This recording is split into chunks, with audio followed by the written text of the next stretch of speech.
ঘড়িতে রাত 12টা। ফোনের আওয়াজ পেয়ে ঘুম ভেঙে গেল আমার। ঘুম ভেঙে গেলে কলটা রিসিভ করতে ওপাশ থেকে পলাশ ভাই বলল, নিশাত, কোথায় তুই? শোন, হাসপাতাল থেকে কল আসছে, একটা লাশ নিয়ে যেতে হবে। শোন, তুই অটো করে হাসপাতালে আয়, আমিও যাচ্ছি। আমি অ্যাম্বুলেন্সে হাসপাতালে রেখে এসেছি। পলাশ ভাইয়ের কথায় ঘুমন্ত কণ্ঠে বললাম, পলাশ ভাই, এত রাতে কোথায় যাবেন? একটু আগেই ঘুমালাম। আমার কথায় পলাশ ভাই বললেন, আরে ঘুম অন্য সময় পারা যাবে, এটা ভালো একটা কাজ, মানে ভালো ইনকাম হবে। আমি মোটা অঙ্কের বিনিময়ে চুক্তিটা করেছি, তোকে বেশ কিছু টাকা বাড়িয়ে দিব নে, আয় চালু চলে আয়। কথাটা বলে ফোন কেটে দিলেন পলাশ ভাই। এদিকে আমি তখন উঠে হাত মুখ ধুয়ে মাকে বলে চলে গেলাম হাসপাতালে। ওখানে গিয়ে দেখলাম আমি পৌঁছাতে পৌঁছাতে পলাশ ভাই ডোমের সাহায্যে লাশটাকে গাড়িতে তুলেছে। আমি যেতেই পলাশ ভাই বললেন, নিষেধ আসছিস? গাড়ির সিটের কাছে তেলের ড্রাম রাখা আছে, নিয়ে গাড়িতে তেল দে। অনেক দূরের পথ তো, এই তেলে যাওয়া আসা করা যাবে না। ওনার কথা মতো আমি তাই করলাম। গাড়িতে তেল ঢেলে গাড়ির পিছনে দরজা লাগিয়ে তালা মেরে দিলাম। তালা মেরে পলাশ ভাইকে বললাম, পলাশ ভাই, লাশের সাথে ওনার কোনো আত্মীয় যাবে না? তখন পলাশ ভাই গাড়িতে উঠে ড্রাইভিং সিটে বসে বললেন, না, ওরা অন্য গাড়িতে যাবে, ওঠ। ওনার কথা আমি গাড়িতে উঠে ডাক্তার এসে সব কাগজপত্র দিলেন। তখন পলাশ ভাই আমি গাড়ি নিয়ে রওনা করলাম। গাড়ি চলছে, এমন সময় পলাশ ভাইকে বললাম, পলাশ ভাই, আমরা কোথায় যাচ্ছি? না মানে এই লাশটা নিয়ে কোথায় যেতে হবে? আমার কথার জবাবে পলাশ ভাই বললেন, রাঙামাটি জেলার কোন এক পাহাড়ি গ্রামে। সেই গ্রামটা অনেক ভেতরে। রাঙামাটির কথা শুনে আমি একটু ভয় পেয়ে বললাম, রাতের বেলা লাশ নিয়ে ওদিকে যেতেই ভয় লাগে। পাহাড়ি পথ, এমনিতেই ভয়ঙ্কর ভৌতিক ঘটনা ঘটে, তারপর আবার ডাকাতের ভয়। আমার কথায় পলাশ ভাই হেসে বললেন, এত ভয় পেলে কি হয়, আল্লাহর রহমতে কিছু হবে না। কথার বলে পলাশ ভাই একটা বিড়ি ধরিয়ে খেতে খেতে গাড়ি চালাতে লাগলেও আর আমার সাথে গল্প করতে লাগলেন। এভাবে কেটে গেল প্রায় 3 থেকে 4 ঘন্টা। 3-4 ঘন্টা পর আমরা বড় রাস্তা পেরিয়ে ছোট রাস্তায় এসে পড়লাম। এই ছোট রাস্তায় তেমন গাড়ি ঘোড়া যায় না, তবে রাস্তাটা পাকা করাই ছিল। সেই রাস্তায় ওঠার পর চলতে লাগলাম আমরা। এভাবে আরও প্রায় 2 ঘন্টার মতো যাবার পর এবার আমাদের সামনে আসলো কাঁচা রাস্তা। শুধু কাঁচা হলেও হতো, রাস্তায় অনেক কাদা ও ভেঙে যাওয়া।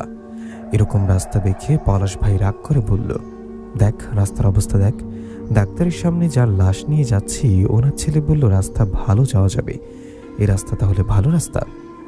এই বলে পলাশ ভাই লাশ নিয়ে যাওয়ার ছেলেকে ফোন দিয়ে বললেন, ভাই, আপনি তো কইছিলেন রাস্তা ভালো, কিন্তু রাস্তার অবস্থা তো খুবই খারাপ, রাস্তা ভাঙা প্লাস কাদা, এই রাস্তাতে যাওয়া যায় নাকি?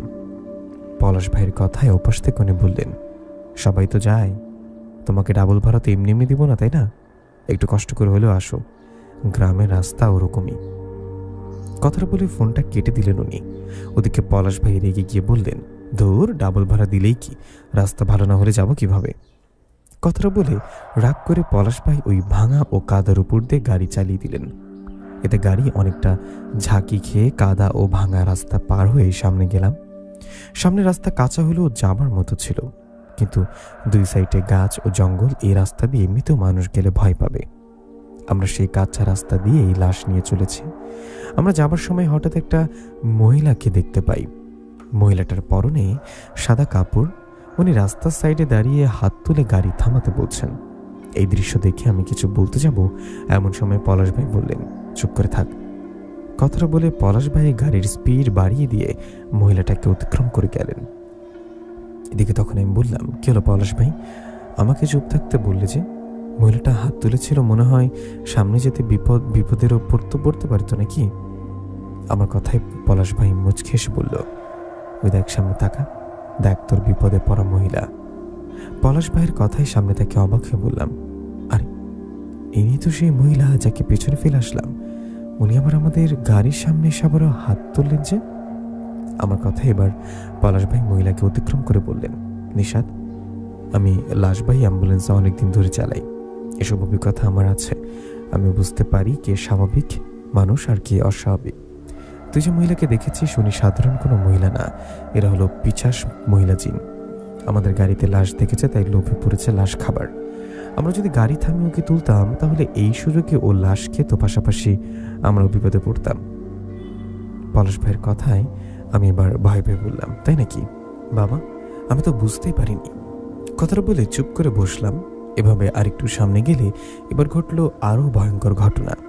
পেছনে 2বার যে মহিলাকে দেখেছি উনি তো 2বার সাইডে থেকে হাত তুলেছিল, কিন্তু এইবার উনি সরাসরি রাস্তার মাঝখানে দাঁড়িয়ে আছেন। সেই মহিলাকে রাস্তার মাঝখানে দাঁড়িয়ে থাকতে দেখে আমি ভয় ভয়ে বললাম, পলাশ ভাই এখন কি হবে? তখন পলাশ ভাই বললেন, ভয় পাস না, চুপ করে বসে থাক। কথাটা বলে পলাশ ভাই গাড়ির স্পিডটা বাড়িয়ে দিয়ে সে মহিলার উপর দিয়ে চালিয়ে দিলেন। কি একটা অবাক করা ঘটনা! সে মহিলার কিছুই হলো না। মনে হলো ওনাকে ভেদ করে আমরা বেরিয়ে গেলাম। এরকম দৃশ্য দেখে আমি তো পুরাই অবাক হয়ে পলাশ ভাইয়ের দিকে তাকালে উনি বললেন, ভয়ের কিছু নেই, ওরা তো অদৃশ্যভাবে চলাফেরা করে, গাড়িও লাগে না। এসব বলতে বলতেই সামনের দিকে যেতে লাগলাম। তখন এই মহিলাকে দেখতে পেলাম না। এভাবে আরও কিছুটা রাস্তা হঠাৎ গেলে গাড়িটি স্টার্ট বন্ধ হয়ে গেল। গাড়ি স্টার্ট বন্ধ হওয়ায় পলাশ ভাই বললেন, আরে গাড়ির আবার কি হলো? এভাবে ফোনের লাইটটা জ্বালিয়ে উনি গাড়ি থেকে নেমে গাড়ির সব কিছু দেখে বললেন, সবই তো ঠিকই আছে, হঠাৎ হলো কি? আশেপাশে তো কোনো বাড়িও দেখছি না। পলাশ ভাইয়ের কথাই তখন আমি বললাম, পলাশ ভাই ওদিকে দেখুন, ওদিক থেকে না আলো আসছে। আমার কথায় পলাশ ভাই তাকিয়ে বললেন, ঠিকই তো, এখানে তো বাড়িঘর নেই, ওদিক থেকে কিসের আলো আসে? এই বলে পলাশ ভাই একটু এগিয়ে গিয়ে দেখে আমাকে বলেন, নিশা জায়গাটা দেখে তো মনে হচ্ছে যাত্রাপালা বা ওরকম কিছু একটা হবে। একটা কাজ করি, আমি ওখানে গিয়ে কাউকে জিজ্ঞাসা করি সামনে কোনো বাজার বা গ্যারেজ আছে কিনা, কেউ যদি সাহায্য করে। পলাশ ভাইয়ের কথায় আমি ভয় পেয়ে বললাম, না না পলাশ ভাই, আমাকে একা রেখে যেন না, আমিও যাবো আপনার সাথে। তখন পলাশ ভাই বললেন, গাড়িতে লাশ রেখে দুজনে যাব? আচ্ছা একটা কাজ কর, গাড়ির পেছনে গিয়ে আরেকটা তালা লাগিয়ে দিয়ে আয়। তখন আমি তাই করলাম। গাড়ির পেছনে গিয়ে তালাটা লাগিয়ে পলাশ ভাইয়ের সাথে হাঁটতে লাগলাম ওই আলোটার দিকে। আলোটা আসছিল ডান সাইডের জঙ্গলের ভেতর থেকে। তো আমরা সেই আলোর ওখানে গিয়ে দেখলাম মেলা বাড়ির মতো।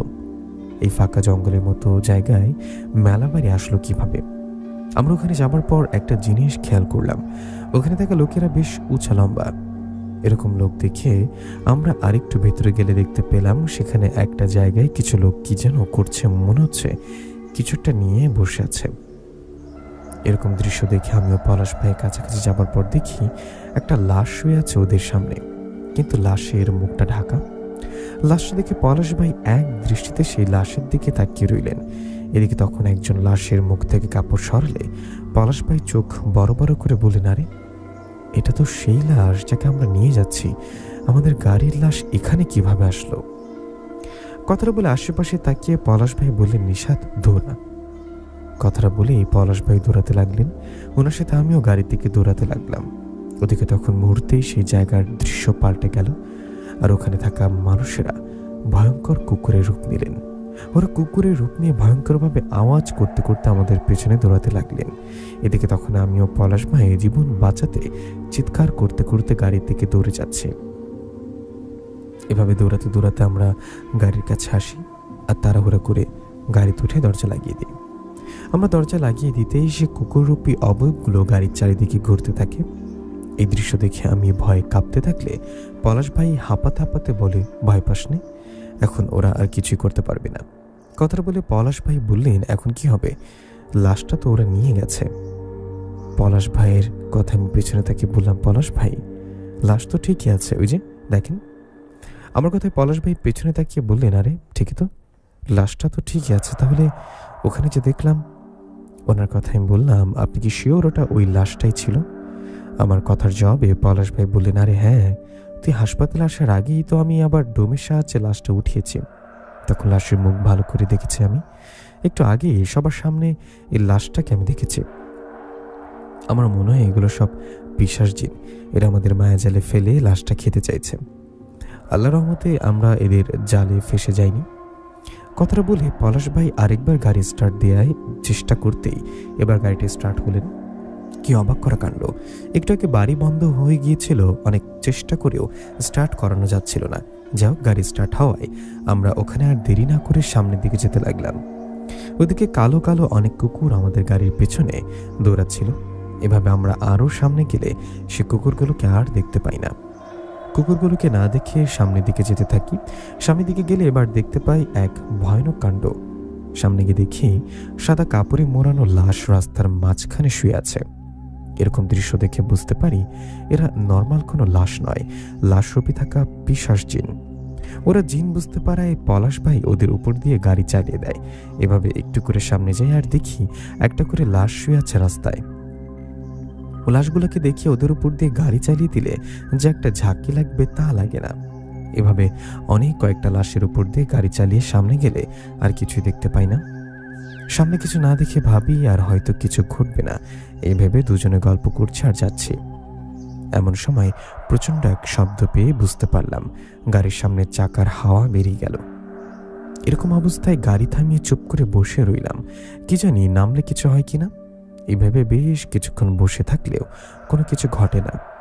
তখন পলাশ ভাই সাহস করে নিচে নামিয়ে বললেন, নিশাদাই, ভয়ের কিছু নেই। তখন আমি নিচে নামি। আমরা নিচে নামার পর সামনের চাকাটা পাল্টাবো এই ভেবে চাকাটা খুলতে থাকি। আমরা চাকা খোলার সময় হঠাৎ একটা গন্ধ আমাদের নাকে ভেসে আসে আর কেমন একটা আওয়াজ পাই। এরকম আওয়াজ পেয়ে আমি পেছনের দিকে গেলে দেখি পেছনের চাকা খোলা আর দরজাও খোলা। এই দেখে পলাশ ভাইকে বলি। তখন পলাশ ভাই আমাকে নিয়ে পেছনে গিয়ে ভিতরে তাকাতেই দেখি গাড়ির ভিতর ভয়ঙ্কর এক প্রাণীর মতো কিছু একটা। ওর পুরো শরীরে লোম, মুখটা ভয়ঙ্কর। এরকম প্রাণী দেখে পলাশ ভাই আমার মুখ চেপে ধরে গাড়ির সামনে আসেন। এদিকে তখন আমি পলাশ ভাইকে বলি, পলাশ ভাই যা হবার হবে, আজ এই পিশাচ জিনদের শিক্ষা দিয়ে দেব। কথাটা বলেই পাশের একটা গাছের ডাল ভেঙে নিয়ে আসলাম। তখন পলাশ ভাই বললেন, নিশাদ কি করিস? ওনার কথায় আমি কোনো উত্তর না দিয়ে গাড়ির পিছনে গেলাম, গিয়ে ওই প্রাণীরূপী জিনটাকে আঘাত করতে লাগলাম। আমার আঘাতে ওই প্রাণীরূপী জিনটা বিকট একটা আওয়াজ করে বাতাসে মিশে গেলেন। ওই প্রাণীটা চলে যাবার পর পলাশ ভাই বললেন, আরে কি করলি? কথাটা বলে পেছনে আবারও তালা লাগিয়ে পলাশ ভাই আমাকে নিয়ে গাড়ির সামনে আসলেন।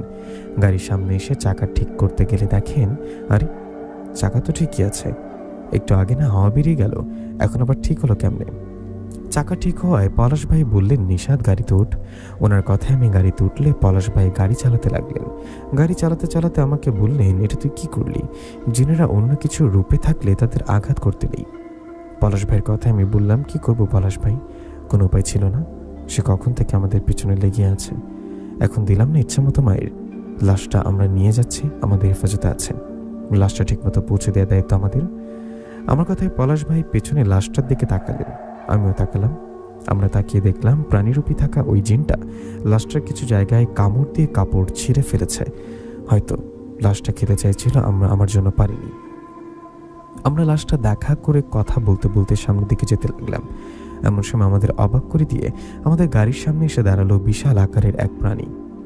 এত বড় প্রাণী হয় কি করে? গাড়ির সামনে ভয়ঙ্কর সেই প্রাণী দেখে পলাশ ভাই গাড়ি থামিয়ে বললেন, নিশাদ যা কিছু হয়ে যাক গাড়ি থেকে নামবি না, দরকার হয় সকাল হওয়া পর্যন্ত আমরা এখানেই বসে থাকব। পলাশ ভাইয়ের কথা মতো আমরা গাড়ির ভেতরে বসে রইলাম। এদিকে সে প্রাণীটা আস্তে আস্তে করে আমাদের দিকে এগিয়ে আসতে যাবে এমন সময় আমরা দেখলাম কোথা থেকে একটা আলোর মতো আসলো। সে আলোর মতো জিনিসটা এসে একটা মেয়ের রূপ নিলেন। অবাক করা বিষয় হলো, সেই মেয়েটাকে দেখে সে প্রাণীটা ভয় বাতাসে মিশে গেলেন। এদিকে সেই মেয়েটাও মুহূর্তে সেখান থেকে চলে গেলেন। আমিও পলাশ ভাই ভালো মতো মেয়েটাকে দেখিনি। হঠাৎ এরকম ঘটনা ঘটায় অবাক হয়ে পলাশ ভাইয়ের দিকে তাকালে উনি বললেন, ও হয়তো কোনো ভালো জিন বা পরী হবে। এই বলে আবারও গাড়ি চালাতে লাগলেন। এই ঘটনার পর আর তেমন ঘটনা আমাদের সাথে ঘটে না। আমরা ভোরের দিকে লাশ নিয়ে পৌঁছে যাই। লাশ নিয়ে পৌঁছে ওদের পরিবারের লোককে বলে লাশ নামাতে। এই বলে আশেপাশে একটু হাঁটাহাঁটি করি। আমরা একটু হাঁটাহাঁটি করার পর সকালের আলো ফুটে ওঠে। সকাল হওয়ার আবার গাড়ির কাছে এসে দেখি লাশ নামানো হয়েছে। লাশ নামানো দেখে গাড়ির ভিতরে পানি দিয়ে ধোয়া মেরে যাওয়া ব্যক্তির ছেলের টাকার বিষয়ে বললে উনি চুক্তি করার মতো টাকা দিয়েও দেন। টাকা পাওয়ায় গাড়ি ঘুরিয়ে আমিও পলাশ ভাই আবার রওনা করি বাড়ির দিকে। বাড়ি থেকে আসার সময় আশেপাশের জায়গাগুলোকে তাকিয়ে দেখি আর মনে মনে ভাবি, দিনের বেলা জায়গাগুলো সাধারণ মনে হলেও রাতে কতটা ভয়ঙ্কর হয়ে ওঠে। এইসব ভাবতে ভাবতে আমরা অনেক দূরে চলে আসি। সেখানে এসে গাড়ি এক সাইডে করে টং দোকানে বসে চা খাই। চা খাওয়া শেষে আবারও গাড়িতে উঠে চলে আসি বাড়ির কাছে। বাড়ির কাছে আসার পর পলাশ ভাই আমাকে বেশ কিছু টাকা দিয়ে বলেন, মেয়েটা রাখ আর গিয়ে ঘুমা, আমি কোনো ভাড়া পেলে ফোন দিব। কথাটা বলে পলাশ ভাই গাড়ি নিয়ে চলে যায়। এদিকে আমি চলে যাই বাড়িতে। বাড়িতে গিয়ে গোসল করে ঘরে আসি। আমি ঘরে আসায় মা খাবার দিয়ে যান। মা খাবার নিয়ে আসে, আমি খাবার খেয়ে ঘুমিয়ে পড়ি। আমি ঘুমিয়ে পড়ার পর একেবারে সন্ধ্যার দিকে ঘুম থেকে উঠি। ঘুম থেকে উঠে বুঝতে পারি জ্বর আসছে। জানি না কেন হঠাৎ জ্বর আসলো। গতকাল রাতে ভয় পেয়েছি বলে হয়তো এমনটা হয়েছে। জ্বর হয়েছে বুঝতে পেরে মাকে বলি, মা আমার তো জ্বর আসছে, ঘরে তো ওষুধ নেই, আমি বরং দোকানে যাই, গিয়ে ওষুধ নিয়ে আসি। আমার কথায় মা কাছে আসে এবং এসে আমার কপালে হাত রেখে বলেন, তোর গায়ে তো ভীষণ জ্বর, তুই না হয় বাড়িতে থাক, তোর বাবাকে বললে ওষুধ নিয়ে আসবে। মায়ের কথার জবাবে আমি বললাম, না মা, আমি যেতে পারবো, সবসময় শুয়ে থাকলে আবার মাথা ব্যথা করবে, যা একটু হেঁটে আসি, ভালো লাগবে।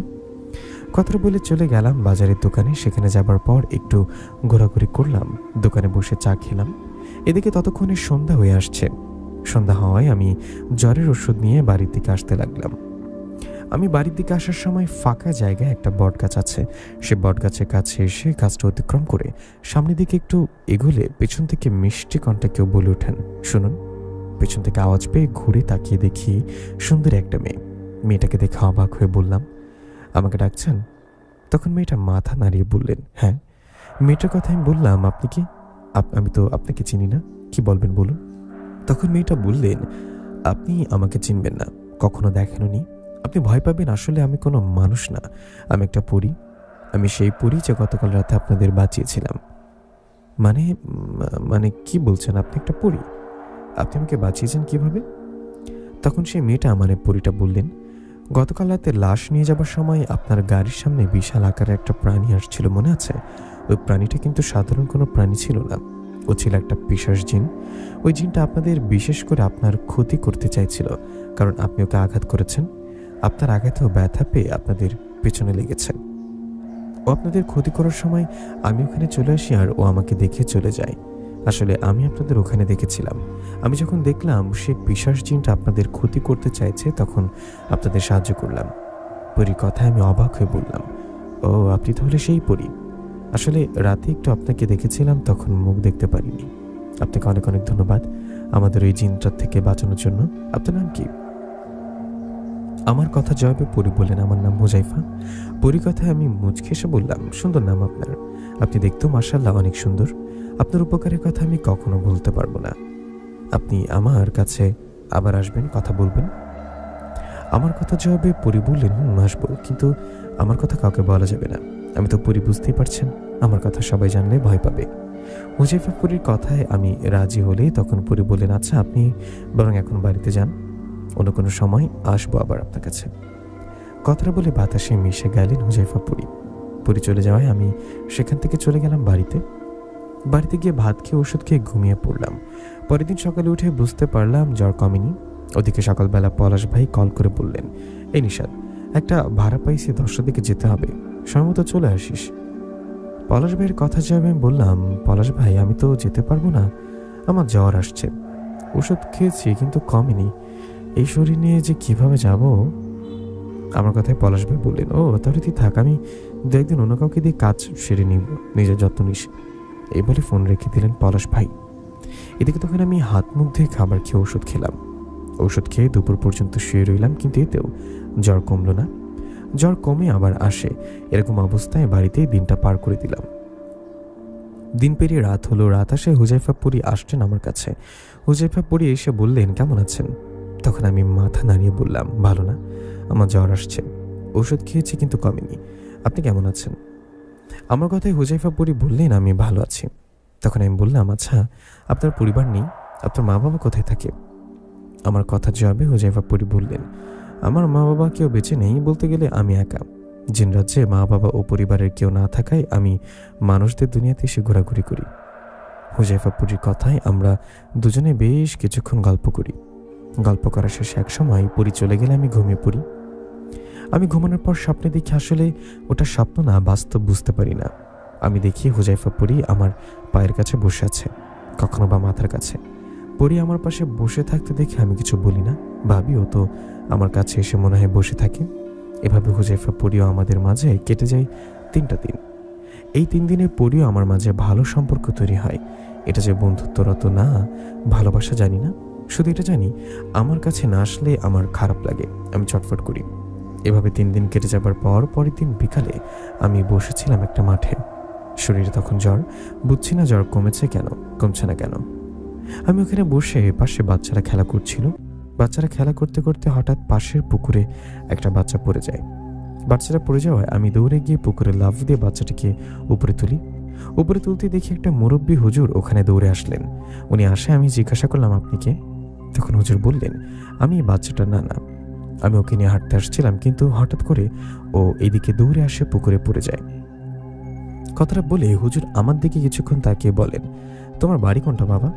তখন আমি বলি, এই তো, এই বাড়ির দুটো পরের বাড়ি, আমার নাম নিশাদ। আমার কথা উনি বললেন, শোনো বাবা, আজকে সন্ধ্যার পর আমি তোমাদের বাড়িতে আসব, তুমিও তোমার মা বাবা থাকবা বাড়িতে, তোমাদের সাথে একটু কথা আছে আমার। এই বলে হুজুর ওনার নাতিকে নিয়ে চলে গেলেন। উনি চলে যাবার পর আমিও চলে গেলাম বাড়িতে। বাড়িতে যাবার পর মা বাবা আমাকে দেখে বললেন, আরে নিশাদ, তুই এভাবে ভিজে কোথা থেকে আসলি? তোর এমনিতে জ্বর? মায়ের কথা জবাবে আমি সব ঘটনা খুলে বললাম। সব শুনে মা বলল, ও এই ব্যাপার, ভালোই করেছিস, বাচ্চাটাকে বাঁচিয়েছিস। তখন বাবা বললেন, তোর তো জ্বর কোনোভাবে কমছে না। আমি বলি, কি, তোকে নিয়ে বড় কোনো ডাক্তারের কাছে যাই? বাবার কথা আমি বললাম, মনে তো হচ্ছে তাই করতে হবে, দেখি কালকে পর্যন্ত অপেক্ষা করি, এতে জ্বর ভালো না হলে ডাক্তারের কাছে যাব। আমার কথায় বাবা রাজি হয়ে বললেন, যা যা ভেতরে যা, গিয়ে জামা চেঞ্জ কর। বাবার কথার ভেতরে গিয়ে জামা কাপড় চেঞ্জ করে ঘরে গেলাম। এদিকে কিছুক্ষণ পর সন্ধ্যা হলে ওই বাচ্চাটার নানা হুজুর সাহেব আমাদের বাড়িতে আসলেন। উনি আসে, আমি বসতে দিলাম। এদিকে তখন মা বাবা আমার দিকে তাকিয়ে বললেন, নিশাদ উনিকে। মা বাবার ইশারায় আমি বললাম, মা বাবা, ওই যে বিকালে বাচ্চাটার কথা বললাম না, যাকে পানি থেকে তুলেছিলাম, ইনি সে বাচ্চার নানা। কথাটা বলে আমি ওনাকে বললাম, আচ্ছা এবার বলুন তো, আমাদের বাড়িতে কেন আসলেন, আর মা বাবা আমার সাথে কি কথা বলবেন? আমার কথা জবাবে ওই হুজুর বললেন, বলছি, আসলে আমি একজন কবিরাজি আমার জানা। আমি অনেক জিন পরি ছাড়িয়েছি এই জীবনে। আমি তোমাদের বাড়িতে আসার কারণ তোমার উপর এক পরীর উপস্থিতি টের পাওয়া। তুমি যখন আমার নাতিকে পানি থেকে তোলার সময় আমি তোমার দিকে তাকাই আর বুঝতে পারি তোমার উপর পরীর উপস্থিতি আছে। এক কথায় বলতে গেলে কোনো জিন বা পরী তোমার কাছে আসে, কথা বলে। হুজুরের কথায় মা বাবা অবাক হয়ে বললেন, কি, আপনি সব কি বলেন হুজুর? আমাদের ছেলের কাছে জিন বা পরী আসবে কেন? এদিকে তখন আমি মনে মনে ভাবলাম, হুজাইফা পরীর কথা তো মা বাবা জানে না, পরী তো কাউকে বলতে মানা করেছেন। এই ভেবে হুজুরকে বললাম, হুজুর আমার কাছে তো এসব কিছু আসে না, না আসে জিন, না আসে পরী, আপনার কোথাও ভুল হচ্ছে। আমার এরকম কথায় হুজুর মুচকি এসে বলল, দেখো বাবা, আগেই বলেছি আমি একজন কবিরাজ, আমার সাথে একজন বন্ধু জিন আছে। আমি আমার বন্ধু জিনের মাধ্যমে সব খবর নিয়ে থাকি। আমি তোমার ব্যাপারে জেনে শুনে এসব বলছি। কথাটা বলে হুজুর উঠে দাঁড়ায়, আমার কাঁধে হাত রেখে বললেন, আমাকে সত্যি করে বলো তো, তোমার কাছে কি আসে? তোমার সামনে অনেক বড় বিপদে পড়া থেকে বাঁচাতে আমাকে সব বলো। আল্লাহর রহমতে আমি তোমাকে সাহায্য করব, আর যদি কিছু না বলো তো তুমি শেষ হয়ে যাবা।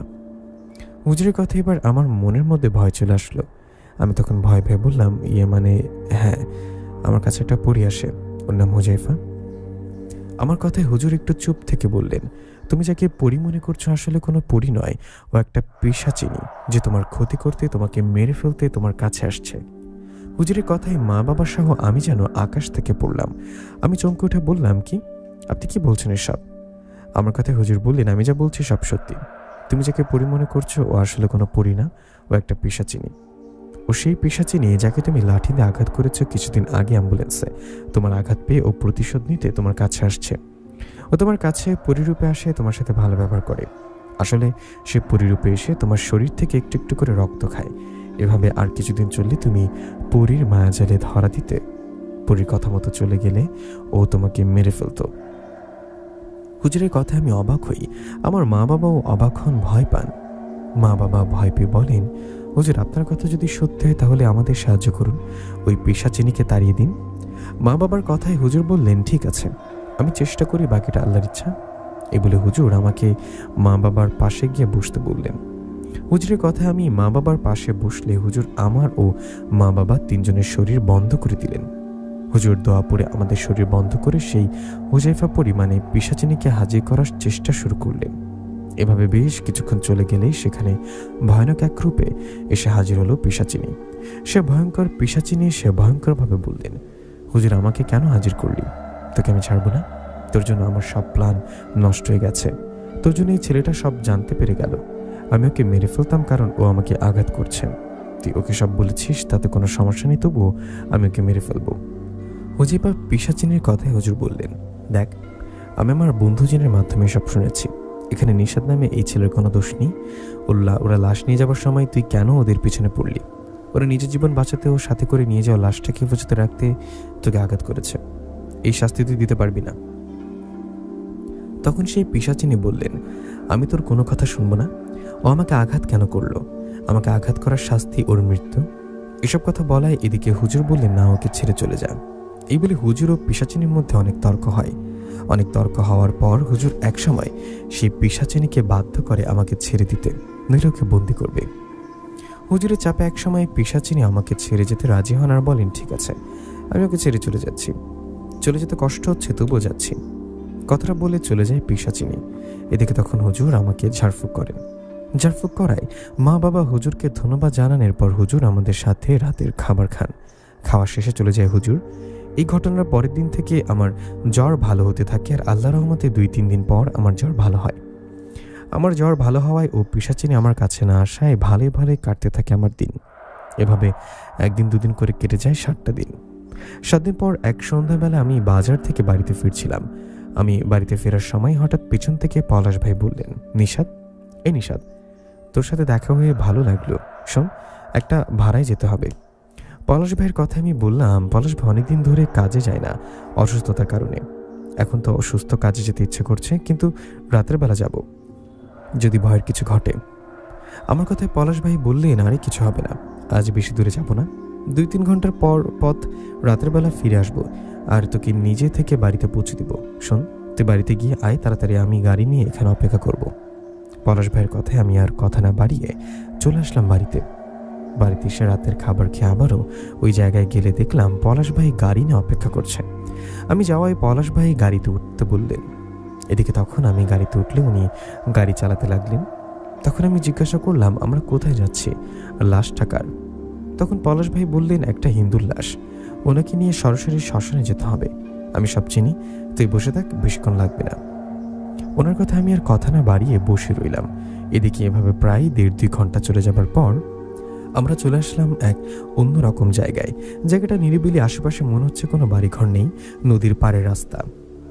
এরকম একটা রাস্তা দিয়ে আরো কিছুটা গেলে দেখলাম একটা জায়গায় আগুন জ্বলছে। সেই জায়গাটা দেখে পলাশ ভাইয়ের দিকে তাকালে উনি বললেন, এটাই সেই শ্মশান, এখানে লাশ পোড়ানো হবে। কথাটা বলে ওখানে গাড়ি থামালেন। আমি নিচে নেমে দাঁড়ালাম। আমি নেমে আশেপাশে তাকিয়ে বললাম, পলাশ ভাই, এখানে তো কেউ নেই, লাশের পরিবারের কেউ বা আত্মীয় কেউ কি নেই এখানে?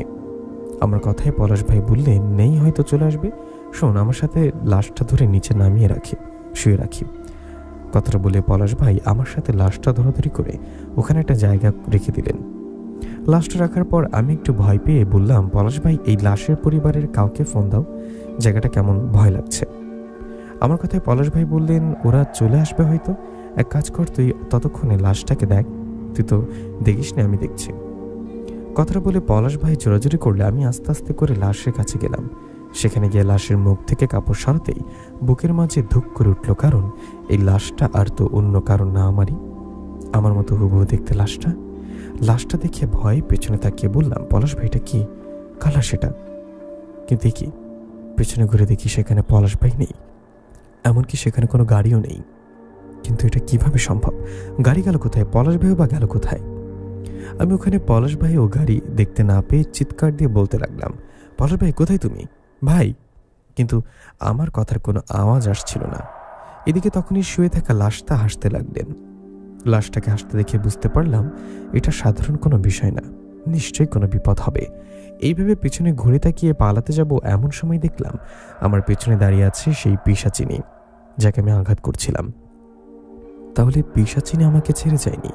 আমি ওর দিকে তাকাতেই পিশাচিনী হাহা করে হেসে বলল, কিরে, কি ভেবেছিলি হুজুরের কথায় আমি তোকে ছেড়ে চলে যাব?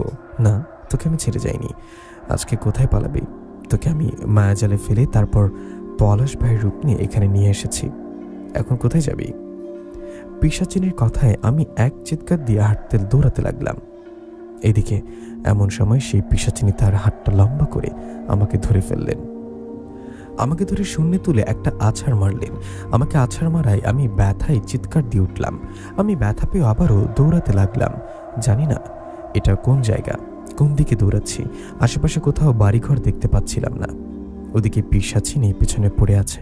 আমি প্রাণ বাঁচাতে একদিকে একটু আলো দেখতে পেলাম। আমি আলোটা দেখে চিৎকার করে ওদিকে দৌড়াতে লাগলাম। এমন সময় আমার সামনে এসে দাঁড়ালেন সেই পিশাচিনী। ও আমার সামনে এসে দাঁড়িয়ে আমাকে আবারও একটা আছাড় মারলেন। তখন আমি ব্যথায় ও ভয়ে উঠে দাঁড়াতে না পারলে সেই পিশাচিনী আমার বুকে পা তুলে দেন। এদিকে এমন অবস্থায় আমি প্রচণ্ড এক চিৎকার করে জ্ঞান হারিয়ে ফেলি। আমি জ্ঞান হারানোর পর আমার আর কিছু মনে ছিল না। আমার যখন জ্ঞান ফেরে তখন আমি দেখি আমি এক পুকুর পাড়ে শুয়ে, সেখানে দুজন লোক বসে। আমার জ্ঞান ফেরায় ওরা বলে ওরা দুজন লোক সেখানে বসে আছে। আমার জ্ঞান ফেরে ওরা বলে ওরা দুজনে রাত্রিবেলা ওই পুকুরে পাহারা দেন। ওরা পাহারা দেয় হঠাৎ আমার সামনে চিৎকার শুনে ওদিকে দিকে গিয়ে দেখেন আমি জ্ঞান হারিয়ে পড়ে আছি। এরপর ওরা আমাকে পুকুর পাড়ে নিয়ে আসে। ওদের কথায় আমি জিজ্ঞাসা করি এটা কোন জায়গা। তখন ওরা আমাকে ওই জায়গার ঠিকানা বললে আমি চমকে উঠি, কারণ ওটা ছিল আমাদের জেলা, অনেক দূরের অন্য জেলা। রাত্রেবেলা এত অল্প সময় এত দূরে কীভাবে আসলাম? যাই হোক, পরে আমি ওদের ধন্যবাদ জানিয়ে মা বাবাকে ফোন করি। আমার ফোন পেয়ে আমার মা বাবা আসেন সেখানে। তারপর আমাকে বাড়িতে নিয়ে যান। বাড়িতে নিয়ে যাবার পর সব ঘটনা মা বাবাকে আমি খুলে বলি। সব শুনে মা বাবা ওই হুজুরকে আবারও নিয়ে আসেন। এবার হুজুর এসে পিশাচিনীকে হাজির করেন আর ওকে কোনো সুযোগ না দিয়ে বন্দি করে মেরে ফেলেন। পিশাচিনী মারা যাবার পর হুজুরও চলে যান। এই ঘটনার পর থেকে আমি অ্যাম্বুলেন্সের চাকরি করা বাদ দিই। এরপর আমার সাথে আর কিছু ঘটনা ঘটে না। আমি এখন সুস্থ আছি, আলহামদুলিল্লাহ ভালো আছি। প্রিয় লিসেনার, কেমন লাগলো এই গল্পটি সবাই কমেন্ট করে জানাবেন। আমরা চলে যাচ্ছি আরেকটা ভয়ঙ্কর ঘটনায়। ঢাকার পাশের এক পুরনো এলাকায় দাঁড়িয়ে ছিল বিশাল 3 তলা একটি বাড়ি। বাড়িটির নাম ছিল রহমান ভিলা। অনেক বছর আগে বাড়িটি বানিয়েছিলেন হাজি আব্দুল রহমান, কিন্তু তিনি মারা যাওয়ার পর বাড়িটির দায়িত্ব আসে তার বড় ছেলে সাইফুর রহমানের হাতে। বাড়িটা বাইরে থেকে দেখলে খুব সুন্দর লাগতো। চারিদিকে উঁচু দেয়াল, সামনে পুরনো আম গাছ, আর ছাদের 4 কোণায় অদ্ভুত নকশা করা পিলার। কিন্তু এলাকার মানুষ বাড়িটাকে একটু ভয় পেত, কারণ রাত হলেই বাড়ির ছাদ থেকে অদ্ভুত শব্দ শোনা যেত। প্রথম থেকে সাইফুল এসব বিশ্বাস করতেন না। তিনি ভাবতেন হয়তো বিড়াল বা কোনো মানুষ ছাদে ওঠে। কিন্তু এক রাতের ঘটনা এমন জায়গায় পৌঁছায় যেটা পুরো বাড়ির মানুষকে আতঙ্কিত করে দেয়। সে রাতে প্রবল বৃষ্টি হচ্ছিল, আকাশে বারবার বিদ্যুৎ চমকাচ্ছিল। বাড়ির 2য় তলায় নতুন ভাড়াটিয়া হিসেবে উঠেছিল রফিক নামের একজন স্কুল শিক্ষক। সঙ্গে ছিল তার স্ত্রী সালমা আর ছোট মেয়ে তানিয়া। রাত প্রায় 12টা। হঠাৎ ঝুমঝুম নুপুরের শব্দ। মনে হচ্ছিল কেউ ধীরে ধীরে উপরে হাঁটছে। সালমা ভয়ে রফিকের হাত চেপে ধরল। শুনছেন ওটা কিসের শব্দ? রফিক কপাল কুঁচকে বলল, মনে হয় উপরে কেউ হাঁটছে, কিন্তু এত রাতে কে হাঁটবে ছাদে? নুপুরের শব্দ ধীরে ধীরে আরো জোরে হতে লাগলো। ঝুম ঝুম ঝুম, মনে হচ্ছিল কেউ দৌড়ে বেড়াচ্ছে। তানিয়া কম্বল মুড়িয়ে কাঁপতে কাঁপতে বলল, আব্বু কেউ কি ছাদে খেলছে? রফিক কিছু বলল না। ঠিক তখনই নিচতলা থেকে বাড়িওয়ালা সাইফুল রহমান দরজায় নক করলেন। রফিক সাহেব, শব্দটা শুনছেন? জি ভাই, শুনেছি। সাইফুলের মুখ ফ্যাকাশে হয়ে গেছিল। চলুন দেখি উপরে কে আছে। দুজন হাতে টর্চ নিয়ে ধীরে ধীরে সিঁড়ি বেয়ে ছাদে উঠতে লাগলেন। সিঁড়ি শেষ ধাপে পৌঁছানোর পর হঠাৎ শব্দটা বন্ধ হয়ে গেল। চারিদিকে অদ্ভুত নীরবতা। বৃষ্টি তখনও পড়ছে। সাইফুল কাপা গলায় বললেন, কেউ আছেন উপরে? কোনো উত্তর নেই। রফিক টর্চের আলো চারিদিকে ফেললেন। ছাদের এক কোনায় হঠাৎ সাদা কাপড়ের মতো কিছু একটা নড়ল। দুজন একসাথে তাকালেন, কিন্তু সেখানে কাউকে দেখা গেল না। ঠিক তখনই ঝুমঝুম, তাদের পেছনে নুপুরের শব্দ। দুজন ঘুরে দাঁড়াতেই দূরে একটা নারীর ছায়া দেখা গেল।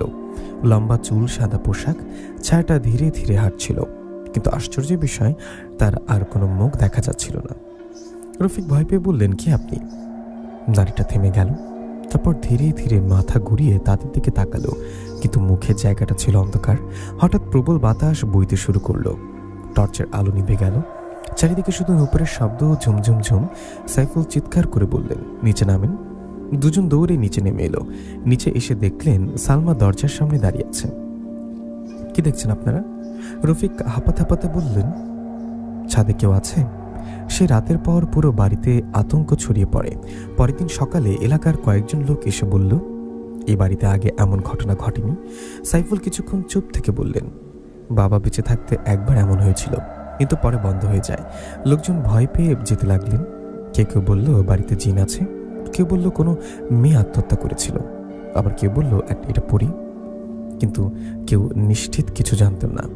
এরপর কয়েক রাত শান্ত ছিল। সবাই ভাবলো হয়তো ঘটনাটা শেষ, কিন্তু সপ্তম রাতে আবার শুরু হলো। রাত একটা, পুরো বাড়ি অন্ধকার। হঠাৎ ঝুমঝুম ঝুম নুপুরের শব্দ, এবার আবারও ভয়ঙ্কর। মনে হচ্ছিল একসাথে কয়েকজন হাঁটছে। রফিক জানলা দিয়ে তাকাতেই তার বুক কেঁপে উঠল। ছাদের রেলিংয়ের উপর দাঁড়িয়ে আছে সেই সাদা ছায়া। দীর্ঘ চুল বাতাসে উঠছে, আর সে নিচের দিকে তাকিয়ে আছে। রফিক সাহস করে চিৎকার করলেন, কে তুমি? ছায়াটা ধীরে ধীরে মাথা কাত করলো, তারপর হাসলো, একটা ভয়ঙ্কর নারী কণ্ঠের হাসি। রফিকের শরীর ঠান্ডা হয়ে গেল। ঠিক তখনই ছায়াটা হঠাৎ উধাও হয়ে গেল। পরদিন সকালে বাড়ির ছাদে অদ্ভুত কিছু দেখা গেল।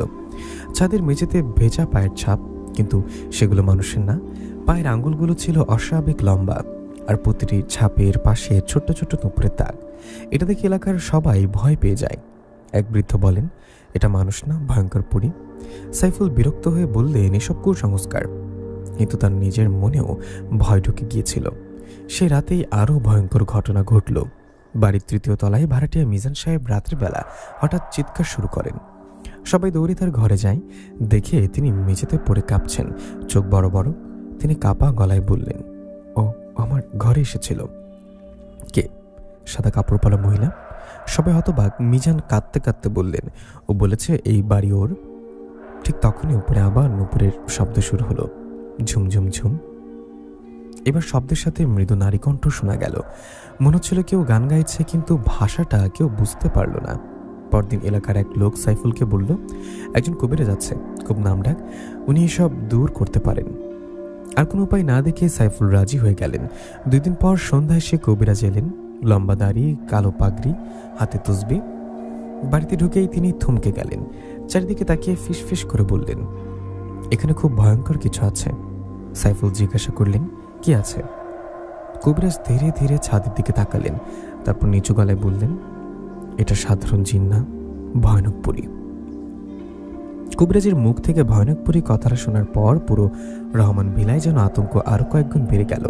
সন্ধ্যার পর থেকে বাড়ির ভাড়াটিয়ারা দরজা জানলা বন্ধ করে বসে থাকতো। কেউ আর ছাদ উঠত না, এমনকি বাচ্চারাও কান্না করতো সন্ধ্যা নামলেই। কিন্তু কবিরাজ আব্দুল গফুর একদম শান্ত ছিলেন। তিনি বাড়ির মাঝখানে দাঁড়িয়ে চারিদিকে তাকিয়ে ধীরে ধীরে তসবি পড়ছিলেন। হঠাৎ তিনি চোখ বন্ধ করে বললেন, এই বাড়ির ছাদের উপর একটা অশুভ শক্তি বহু বছর ধরে বাস করছে। সাইফুর রহমান ভয় পাওয়া গলায় বললেন, কিন্তু কেন? আমাদের তো কোনো ক্ষতি করিনি। কবিরাজ ধীরে ধীরে বললেন, অশুভ সব শক্তি কারণ ছাড়া আসে না। এই বাড়ির মাটির নিচে পুরনো কোনো রহস্য আছে। এই কথা শুনে বাড়ির সবাই অবাক হয়ে গেল। রফিক জিজ্ঞাসা করলেন, আপনি কি এটাতে তাড়াতে পারবেন? কবিরাজ কিছুক্ষণ চুপ থেকে বললেন, চেষ্টা করব, কিন্তু এই পরী খুব শক্তিশালী। ঠিক তখনই ঝুমঝুম ঝুম ছাদ থেকে আবার নুপুরের শব্দ ভেসে এলো। সবার বুক কেঁপে উঠল। কবিরাজ মাথা তুলে ছাদের দিকে তাকালেন, তারপর গম্ভীর গলায় বললেন, আজ রাতে ওর মুখোমুখি হতে হবে। রাত বাড়তে লাগলো। বাইরে কুয়াশা পড়ছে। বাড়িতে তখন রাত 12টা। কবিরাজ বাড়ির উঠানে একটা বড় গোল দাগ আঁকলেন, চারপাশে আগরবাতি জ্বালালেন। তারপর একটা ছোট লোহার বাক্স খুলে সেখান থেকে কালো রঙের গুঁড়া বের করলেন। সালমা ফিস ফিস করে বলল, এই গুঁড়া কি? কবিরাজ বললেন, এটা পাহাড়ি লবণ আর কিছু গোপন জিনিস, অশুভ শক্তি দুর্বল হয়। তারপর তিনি সবাইকে সতর্ক করলেন, আমি যাই দেখি কেউ ভয়ে দৌড়াবেন না, আর কোনো শব্দ করবেন না। সবাই চুপচাপ দাঁড়িয়ে রইল। হঠাৎ পুরো বাড়ির বাতাস ঠান্ডা হয়ে গেল, মনে হচ্ছিল বরফের হাওয়া বইছে। তারপর ঝুমঝুম নুপুরের শব্দ। এবার শব্দটা খুব কাছে। ধীরে ধীরে ছাদের সিঁড়ি দিয়ে কেউ যেন নিচে নামছে। টুপ টুপ কারোর ভেজা পায়ের শব্দ। সাইফুল কাঁপতে শুরু করলেন। রফিক টর্চ জ্বালিয়ে সিঁড়ির অন্ধকারে একটা সাদা ছায়া দেখা গেল। লম্বা চুল মাটিতে লেগে আছে, মুখ দেখা যাচ্ছে না, কিন্তু তার পায়ে রূপালী নূপুর। ঝুমঝুম ছায়াটা ধীরে ধীরে নিচে নামছিল। কবিরাজ উচ্চস্বরে দোয়া পড়তে শুরু করলেন। হঠাৎ ছায়াটা থেমে গেল, তারপর মাথা উঁচু করল। সেই মুহূর্তে সবাই দেখল তার চোখ দুটো জ্বলছে লাল আগুনের মতো। সালমা চিৎকার করে উঠল, আর সঙ্গে সঙ্গে পুরো বাড়ির সব বাতি নিভে গেল।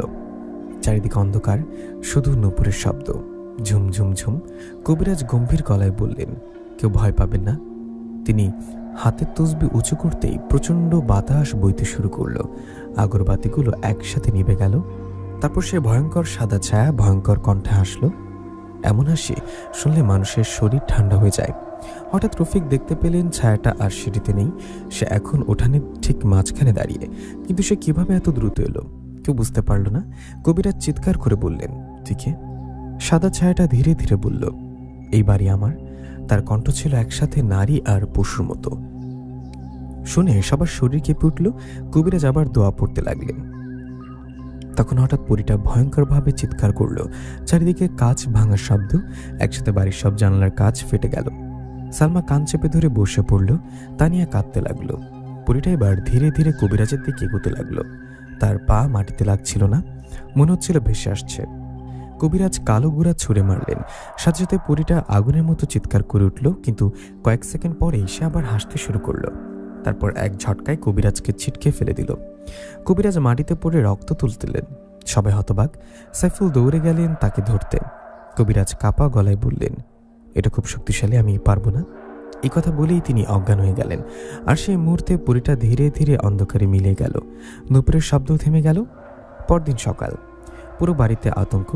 কবিরাজের জ্ঞান ফিরলেও তিনি আর বাড়িতে থাকতে রাজি হলেন না। যাওয়ার আগেই তিনি সাইফুলকে বললেন, এই পরীকে সাধারণভাবে তাড়ানো যাবে না। তাহলে কি করব? কবিরাজ নিচু গলায় বললেন, এই বাড়ির অতীত খুঁজে বের করুন, ওর সাথে এই বাড়ির পুরনো কোনো সম্পর্ক আছে। এটা বলে তিনি চলে গেলেন। সে রাতের পর থেকে পরিস্থিতি আরো খারাপ হতে লাগলো। প্রতিদিন রাতেই নুপুরের শব্দ শোনা যেত, কখনো ছাদে, কখনো সিঁড়িতে, আবার কখনো মানুষের ঘরের সামনে। এক রাতে তানিয়া ঘুম থেকে উঠে দেখল তার জানলার বাইরে একজন সাদা কাপড় পরা মহিলা দাঁড়িয়ে। মহিলার মুখ দেখা যাচ্ছে না, কিন্তু সে ধীরে ধীরে হাত নেড়ে তানিয়াকে ডাকছে। তানিয়া ভয়ে চিৎকার করে উঠল। রফিকা সালমা দৌড়ে এসে কিছুই দেখতে পেলেন না, কিন্তু জানলার বাইরে ভেজা পায়ের ছাপ ছিল। আর সে একই রাতে বাড়ির দারোয়ান করিম হঠাৎ নিখোঁজ হয়ে যায়। সকালে বাড়ির পেছনে বাগানে তাকে অজ্ঞান অবস্থায় পাওয়া গেল। তার চোখের চেয়ে ভয় বড় হয়েছিল। জ্ঞান ফেরার পর সে হাঁপাতে কাঁপতে কাঁপতে বলল, আমি দেখেছি ছাদের ওই মহিলা, সে গাছের উপরে বসেছিল। সবাই আতঙ্কে এসে একে অপরের দিকে তাকালো। করিম কাঁদতে কাঁদতে বলল, তার পা উল্টো ছিল।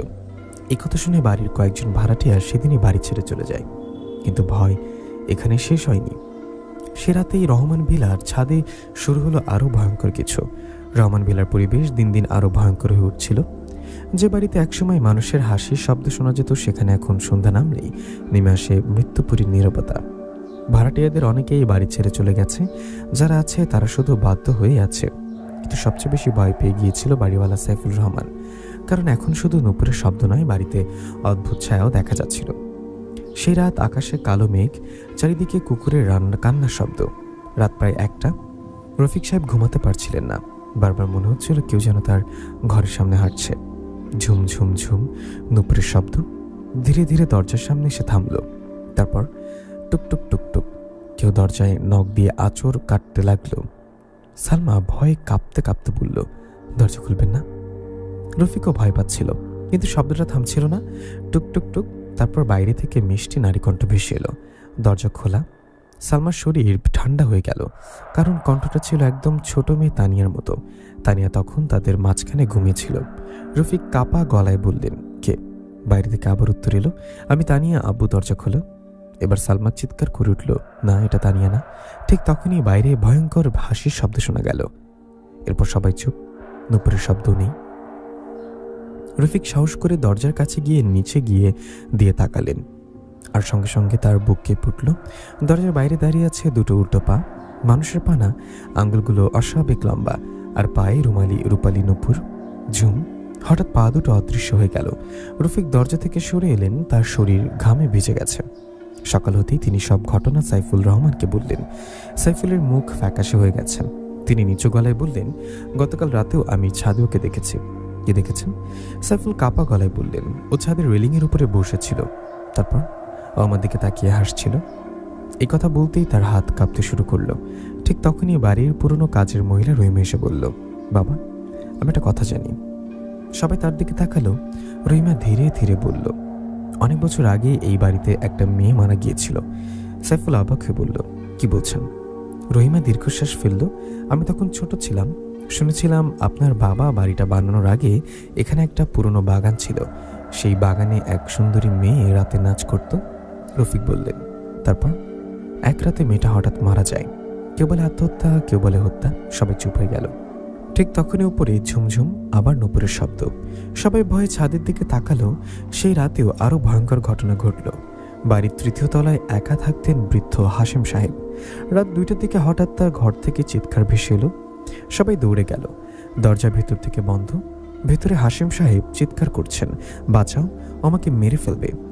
সাইফুল আর রফিক মিলে দরজা ভাঙলেন। দরজা খুলতেই সবাই হতভম্ব।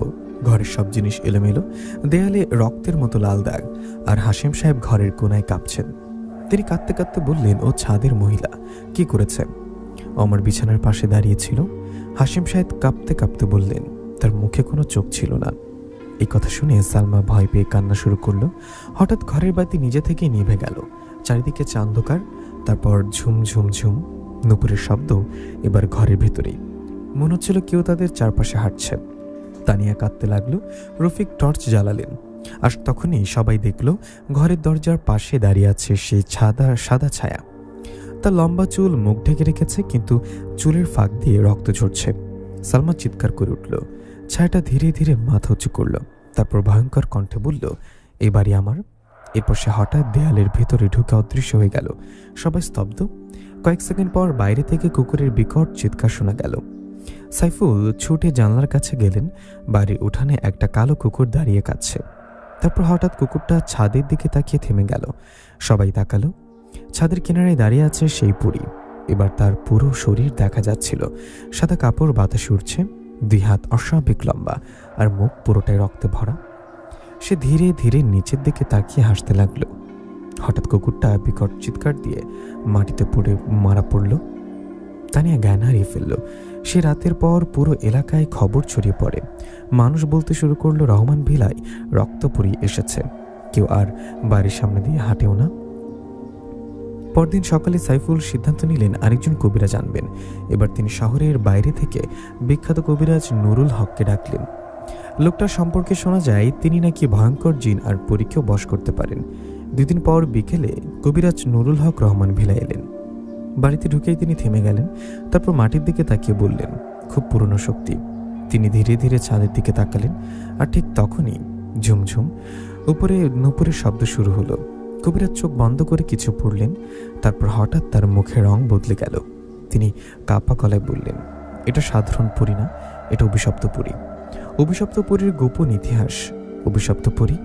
কবিরাজ নুরুল হকের মুখে এই কথা শুনে রহমান ভিলার সবাই এক অপরের দিকে তাকালেন। সাইফুল রহমান কাঁপা গলায় বললেন, অভিশপ্ত পরী মানে? কবিরাজ ধীরে ধীরে উঠানের মাঝখানে বসে পড়লেন। তার চোখে তখন অদ্ভুত ভয়। তিনি নিচু গলায় বললেন, সব পরী খারাপ নয়, কিন্তু কিছু পরী আছে যারা মানুষের অভিশাপে ভয়ঙ্কর হয়ে যায়। তখন তারা আর মানুষ বা জিনের মতো থাকে না। রফিক জিজ্ঞাসা করলেন, তাহলে এই পরী এখানে কেন? কবিরাজ কয়েক সেকেন্ড চুপ থেকে বললেন, কারণ এই বাড়ির সাথে তার পুরনো সম্পর্ক আছে। এই কথা শুনে সবার বুক কেঁপে উঠল। ঠিক তখনই উপরে আবার নুপুরের শব্দ ভেসে এলো, ঝুমঝুম। মনে হচ্ছিল কেউ ধীরে ধীরে ছাদের উপরে হাঁটছে। কবিরাজ আকাশের দিকে তাকিয়ে ফিসফিস করলেন, ও এখন আমাদের কথা শুনছে। এই কথা শুনে সালমা ভয় পেয়ে তানিয়াকে জড়িয়ে ধরল। সন্ধ্যা নামতে কবিরাজ বাড়ির চারিদিকে কিছু দাগ কাটতে শুরু করলেন। লাল রঙের গোড়া দিয়ে উঠানের চারপাশে গোল বৃত্ত আঁকলেন।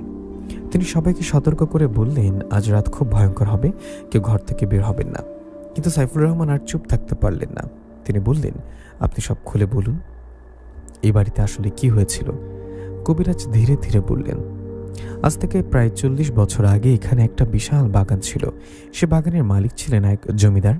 তারপর লোকটা খুব নিষ্ঠুর ছিল, সে কালো জাদু করত। এই কথা শুনে সবাই চুপ হয়ে গেল। কবিরাজ বললেন, এক রাতে সে জমিদার বাগানে এক অদ্ভুত সুন্দরী মেয়ে দেখতে পায়। মেয়েটা চাঁদের আলোয় নাচ করছিল। তার পায়ে ছিল রূপালী নূপুর। রফিক ধীরে ধীরে জিজ্ঞাসা করলেন, মেয়েটা কি মানুষ ছিল? কবিরাজ মাথা নাড়লেন, না, সে পড়েছিল। চারিদিকে ঠান্ডা বাতাস বয়ে গেল। মনে হচ্ছিল কেউ খুব কাছে দাঁড়িয়ে শুনছে। কবিরাজ আবার বলতে লাগলেন, জমিদার মেয়েটাকে বন্দি করতে চেয়েছিল, কারণ সে বিশ্বাস করত পরীকে বন্দি করতে পারলে অঢেল সম্পদ পাওয়া যাবে। সালমা আতঙ্কিত গলায় বললেন, তারপর? সে কালো জাদু দিয়ে পরীটাকে আটকে ফেলে।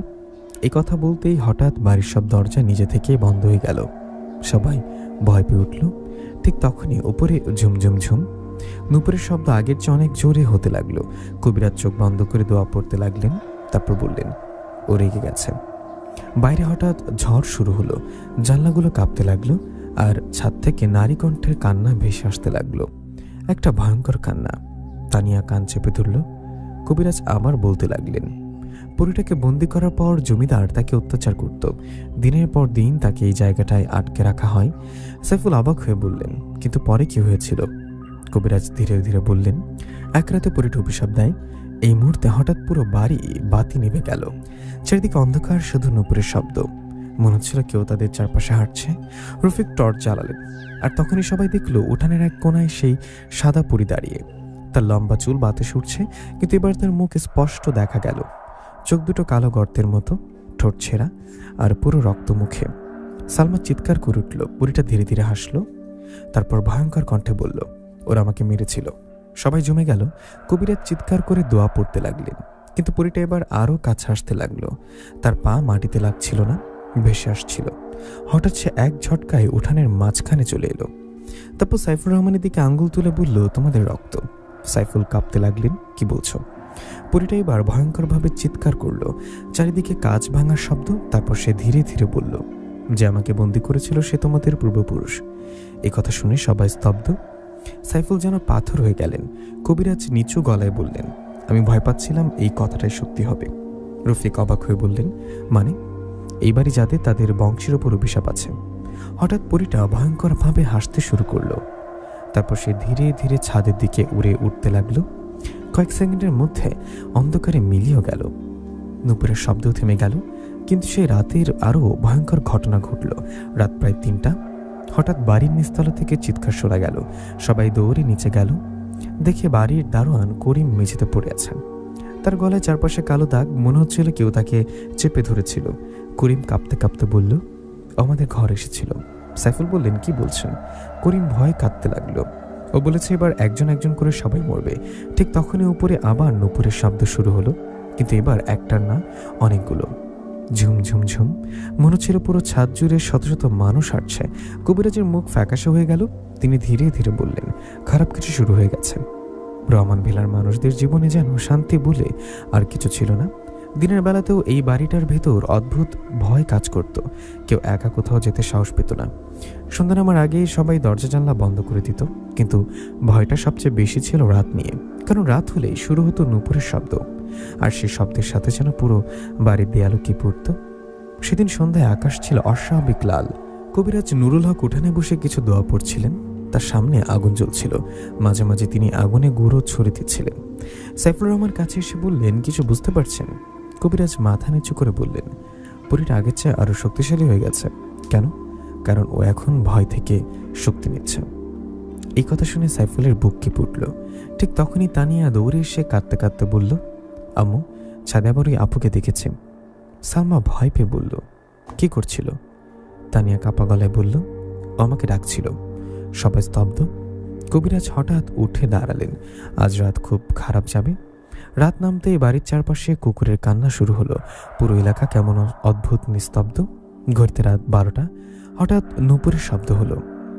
এবার খুব মনে হচ্ছিল ছাদের উপরে কেউ দৌড়াচ্ছে। বাড়ির সবাই আতঙ্কে একত্রে হয়ে বসেছিল। হঠাৎ উপরের তলা থেকে একজন মহিলা চিৎকার শোনা গেল, বাঁচাও! সবাই দৌড়ে গেল। ওটা ছিল 3য় তলার ভাড়াটিয়া শিলা বেগমের ঘর। দরজা খোলা। ঘরে ঢুকতেই সবাই থমকে গেল। ঘরের সব জিনিস ভাঙাচোরা, আয়না চূর্ণ বিচূর্ণ, দেয়ালে লাল দাগ। আর শিলা বেগম বিছানার কোনায় বসে কাঁপছেন। তার চুল এলোমেলো, চোখ ভয়ে বড় হয়ে আছে। সাইফুল বললেন, কি হয়েছে? শিলা কাঁদতে কাঁদতে বললেন, ও আমার বিছানার পাশে দাঁড়িয়েছিল। কি বলেছে? শিলা কাঁপতে কাঁপতে বললেন, ও বলেছে আজ একজন মরবে। এই কথা শুনে সবার শরীর ঠান্ডা হয়ে গেল। ঠিক তখনই ঘরের বাইরে ঝুমঝুম নূপুরের আওয়াজ শব্দ। ধীরে ধীরে দরজার সামনে এসে থামল। সবাই নিঃশ্বাস বন্ধ করে তাকিয়ে রইল। তারপর দরজার নিচে দিয়ে ধীরে ধীরে রক্তে ভেতরে ঢুকতে শুরু করলো। সালমা চিৎকার করে উঠল। রফিক দরজা খুলতে গেলেন, কিন্তু কবিরাজ চিৎকার করে বললেন, দরজা খুলবেন না। ঠিক তখনই বাইরে থেকে ভয়ঙ্কর নারী কণ্ঠ ভেসে এলো। দরজা খুলো। কণ্ঠটা এবার একদম শিলা বেগমের মতো। শিলা কাঁদতে কাঁদতে বললেন, এটা আমার গলা। হঠাৎ দরজায় জোরে আঘাত পড়তে লাগলো। মনে হচ্ছিল কেউ দরজা ভেঙে ফেলবে। তানিয়া কান্না শুরু করলো। কবিরাজ দ্রুত দোয়া পড়তে লাগলেন, তারপর একটা লাল কাপড় দরজার সামনে ছুড়ে দিলেন। সঙ্গে সঙ্গে দরজার আঘাত থেমে গেল। চারিদিকে নীরবতা, কিন্তু কয়েক সেকেন্ড পর ছাদের উপরে ভয়ঙ্কর হাসির শব্দ শোনা গেল। কবিরাজ নিচু গলায় বললেন, ও খেলছে আমাদের সাথে। সে রাতের পর থেকে পরিস্থিতি আরো খারাপ হতে লাগলো। রাত হলেই বাড়ির ভেতরে ফিসফিস শব্দ শোনা যেত, মনে হতো কেউ দেয়ালের ভেতর থেকে কথা বলছে। এত রাতে রফিক ঘুম থেকে উঠে দেখলেন তার ঘরের কোনায় একজন মহিলা দাঁড়িয়ে, সাদা কাপড়, লম্বা চুল। রফিক মনে করলেন সালমা দাঁড়িয়ে আছে। তিনি বললেন, এভাবে দাঁড়িয়ে আছেন কেন? কোনো উত্তর নেই। হঠাৎ মহিলা ধীরে ধীরে মাথা নিচু করলেন, আর রফিকের বুক কেঁপে উঠল। ওটা সালমা না, ওই ভয়ঙ্কর পুরী। তার চোখ দুটো কালো, মুখে রক্ত, আর ঠোঁটে অদ্ভুত হাসি। রফিক চিৎকার করে উঠলেন, সঙ্গে সঙ্গে ছায়াটা মিলে গেল। সালমা ঘুম থেকে উঠে বলল, কি হয়েছে? রফিক হাঁপাতে হাঁপাতে বললেন, ওইখানে ছিল। ঠিক তখনই জানলার বাইরে নূপুরের শব্দ শোনা গেল, ঝুম ঝুম ঝুম। রফিক ধীরে ধীরে জানলার দিকে তাকালেন, আর দেখলেন ছাদের কিনারায় দাঁড়িয়ে আছে সেই পরী। সে ধীরে ধীরে হাত নাড়িয়ে ডাকছে। তারপর হঠাৎ নিজের মাথা একদিকে ঘুরিয়ে দিল, এতটাই ঘুরল যে মানুষের পক্ষে অসম্ভব। রফিক চোখ বন্ধ করে ফেললেন। সকলতেই আরেক ভয়ঙ্কর খবর এলো। বাড়ির পুরনো মালিক কুদ্দুসকে বাড়ির পেছনের গাছের নিচে মৃত অবস্থায় পাওয়া গেল। তার চোখ খোলা, মুখে আতঙ্ক, আর গলায় চারপাশে নখের দাগ। লোকজন বলতে লাগলো পরীটা প্রথম শিকার নিয়েছে।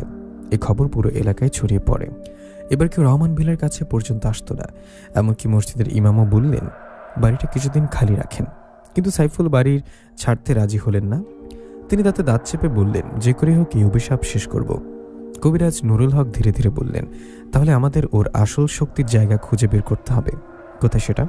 কবিরাজ ছাদের দিকে তাকিয়ে বললেন, ওর শক্তি এই বাড়ির ছাদের সাথে জড়িত। ঠিক তখনই উপরে আবার নূপুরের শব্দ হলো, কিন্তু এবার শব্দের সাথে আরও কিছু শোনা গেল। কারো কান্না, একজন নারীর ভয়ঙ্কর কান্না। আর সে কান্নার মাঝখানে একটা কথা বারবার ভেসে আসছিল, আমার নূপুর ফিরে দাও। রাতের অন্ধকারে ভেসে আসা এই কণ্ঠ শুনে রহমান ভিলার সবার শরীর ঠান্ডা হয়ে গেল। ছাদের উপর তখনও নূপুর শব্দ হচ্ছে, নূপুরের ঝুমঝুম ঝুম। মনে হচ্ছিল কেউ পায়চারি করছে। কবিরাজ নুরুল হক ধীরে ধীরে উঠে দাঁড়ালেন, তার চোখে ভয় স্পষ্ট। সাইফুর রহমান কাপা গলায় বললেন, নূপুরের কথা কেন বলছো? কবিরাজ কিছুক্ষণ চুপ করে রইলেন, তারপর বললেন, কারণ শক্তি ওই নূপুরের সাথে জড়িত। রফিক অবাক হয়ে বললেন, মানে? যে রাতে ওই পরীকে বন্দি করা হয়েছিল তখন তার পায়ের নূপুর খুলে নেওয়া হয়। সেই নূপুরেই ওর আত্মার একটা অংশ আটকে পড়ে। সবাই স্তব্ধ। সালমা ধীরে ধীরে বলল, তাহলে নূপুরটা কোথায়? কবিরাজ নিচু গলায় বললেন, সম্ভবত এই বাড়িতেই কোথাও লুকানো আছে। এই কথা শুনে সাইফুলের মুখের রং বদলে গেল। তিনি হঠাৎ মনে করতে লাগলেন বাড়ির পুরনো স্টোররুমের লোহার বাক্সটা আছে, যেটা তার বাবা কাউকে ছুঁতে দিতেন না। তিনি ধীরে বললেন, একটা পুরনো বাক্স আছে। কবিরাজ দ্রুত তার দিকে তাকালেন। কোথায়? নিস্তলের স্টোররুমে। ঠিক তখনই ওপরে ভয়ঙ্কর শব্দ হলো, ধাম। মনে হলো কেউ ছাদের উপরে খুব জোরে আঘাত করেছে। তারপর আবার ঝুমঝুম। নূপুরের শব্দ আরও দ্রুত হয়ে উঠল। কবিরাজ গম্ভীর গলায় বললেন, ও বুঝে গেছে আমরা সত্যর কাছে চলে এসেছি। সবার বুক কেঁপে উঠল। তবুও তারা সিদ্ধান্ত নিল স্টোররুম খুলবে। রাত তখন প্রায় 1টা। সবাই মিলে নিচতলার পুরনো স্টোররুমের সামনে দাঁড়ালো। ঘরটা বহু বছর ধরে বন্ধ। দরজার উপর ধুলো জমে আছে। সাইফুল কাপা হাতে তালা খুললেন। করান। দরজা খুলতেই ভেতর থেকে ঠান্ডা বাতাস বের হলো। মনে হচ্ছিল বহুদিনের জমে থাকা মৃত্যু বেরিয়ে আসছে। রফিক টর্চ জ্বালালেন। ঘরের ভেতরে পুরনো আসবাব, ভাঙা চেয়ার আর অনেক বাক্স পড়ে আছে। ঠিক তখনই ঝুম একটা নূপুরের শব্দ হলো। সবার শরীর কেঁপে উঠল। মনে হলো শব্দটা ভেতর থেকে এলো। কবিরাজ ধীরে ধীরে সামনে এগোলেন, তারপর একটা কোণার দিকে ইশারা করলেন। সেখানে একটা বড় লোহার বাক্স রাখা। বাক্সটার উপর অদ্ভুত চিহ্ন আঁকা, আর চারপাশে শুকনো লাল দাগ। মনে হচ্ছিল রক্ত। সাইফুল ফিসফিস করে বললেন, এই বাক্সটাই। কবিরাজ কাছে গিয়ে হঠাৎ পিছিয়ে এলেন। তার মুখ ফ্যাকাশে। বাক্সের ভেতর অশুভ শক্তি আছে। ঠিক তখনই পুরো বাড়ির বাতি নিভে গেল। চারিদিকে অন্ধকার। তার উপর শুরু হলো ভয়ঙ্কর দৌড়ানির শব্দ। ধুপ ধুপ ধুপ। মনে হচ্ছিল ছাদের উপরে কেউ পাগলের মতো দৌড়াচ্ছে। তানিয়া কাঁদতে শুরু করলো। সালমা তাকে বুকে জড়িয়ে ধরলো। কবিরাজ দ্রুত দোয়া পড়তে পড়তে বাক্সের সামনে বসে পড়লেন। তিনি বললেন, যাই হোক, বাক্স খুলতে হবে। সাইফুল কাপা হাতে বাক্সের ঢাকনা ধরলেন। কড়ান। ঢাকনা খুলতেই ভেতর থেকে পচা গন্ধ বের হলো। আর সঙ্গে সঙ্গে একটা ভয়ঙ্কর নারী কণ্ঠে পুরো বাড়িটা প্রতিধ্বনিত হলো। সবাই কান চেপে ধরলেন। টর্চের আলো কাঁপতে লাগলো। বাক্সের ভেতরে ছিল একজোড়া রূপালী নুপুর, কিন্তু নুপুর দুটো রক্তে কালো হয়ে আছে। আর আশ্চর্যের বিষয়, নুপুরগুলো নিজে নিজে নড়ছিল। ঝুমঝুম। সালমা ভয়ে পিছিয়ে গেল। ঠিক তখনই স্টোররুমের দরজা ধাম করে বন্ধ হয়ে গেল। সবাই আটকা পড়ে গেল ভেতরে। তানিয়া চিৎকার শুরু করলো। রফিক দরজা খুলতে গেলেন, কিন্তু দরজা নড়ল না। হঠাৎ টর্চের আলোয় দেখা গেল ঘরের অন্ধকার কোণায় সে পরী দাঁড়িয়ে। তার চোখ জ্বলছে, মুখে রক্ত, আর সে নুপুরগুলোর দিকে তাকিয়ে আছে। ঝুমঝুম। পরীটা ধীরে ধীরে সামনে এগোতে লাগলো। কবিরাজ চিৎকার করে দোয়া পড়তে লাগলেন, কিন্তু এবার পরীটা ভয়ঙ্করভাবে হাসল। তারপর এক ঝটকায় ঘরের সব জিনিস উড়ে যেতে লাগলো। চেয়ার, বাক্স, কাঠ সবকিছু বাতাসে ঘুরতে লাগলো। সাইফুল দেয়ালে আছড়ে পড়ে গেলেন। রফিক তানিয়াকে বাঁচাতে গিয়ে পড়ে গেলেন। পরীটা এবার ধীরে ধীরে নুপুরের কাছে গেলেন। তারপর কাঁদতে কাঁদতে বলল, আমার। হঠাৎ তার মুখ বদলাতে শুরু করলো। কয়েক সেকেন্ডের জন্য সে আর ভয়ঙ্কর দেখাচ্ছিল না, বরং মনে হচ্ছিল এক সুন্দরী মেয়ে কাঁদছে। তার চোখে অসহ্য কষ্ট। সালমা অবাক হয়ে বলল, ও কাঁদছে? কিন্তু মুহূর্তের মধ্যে আবার তার মুখ ভয়ঙ্কর হয়ে গেল। সে চিৎকার করে উঠল, আর সঙ্গে সঙ্গে স্টোররুমের দেয়ালে ফাটল ধরল। কবিরাজ বুঝতে পারলেন পরীটা আরও শক্তিশালী হয়ে যাচ্ছে। তিনি দ্রুত নুপুর দুটো কাপড়ে জড়িয়ে নিলেন। ঠিক তখনই পরীটা ভয়ঙ্কর গর্জন করল। পুরো বাড়ি কেঁপে উঠল, আর স্টোররুমের ছাদ থেকে ধুলো পড়তে লাগলো। পরীটা চিৎকার করে বলল, নুপুর ফেরত দাও। কবিরাজ গম্ভীর গলায় বললেন, এটা তোমার মুক্তির পথ না, এটা তোমার অভিশাপের শক্তি। এই কথা শুনে পরীটা পাগলের মতো চিৎকার করতে লাগলো। তার লম্বা চুল বাতাসে উঠছিল, চোখ দিয়ে কালো রক্ত পড়ছিল। হঠাৎ সে দেয়ালের ভেতরে মিলিয়ে গেল, আর সঙ্গে সঙ্গে স্টোররুমের দরজা নিজে থেকেই খুলে গেল। সবাই দৌড়ে বাইরে বেরিয়ে এলো। বাইরে এসে দেখে পুরো বাড়ি অস্বাভাবিক নিস্তব্ধ। কোনো শব্দ নেই, নুপুরের শব্দ না, কিন্তু কবিরাজের মুখে ভয় স্পষ্ট। সাইফুল জিজ্ঞাসা করলেন, কি হয়েছে? কবিরাজ ধীরে ধীরে বললেন, আজ আমরা ওর সবচেয়ে প্রিয় জিনিস ছুঁয়েছি। তাহলে? কবিরাজ আকাশের দিকে তাকিয়ে বললেন, এবারও সত্যিকারের রাগ দেখাবে, এবারও সত্যিকারের রাগ দেখাবে। কবিরাজ নুরুল হকের এই কথার পর রহমান ভিলার সবার মনে যেন মৃত্যু ভয় নেমে এলো।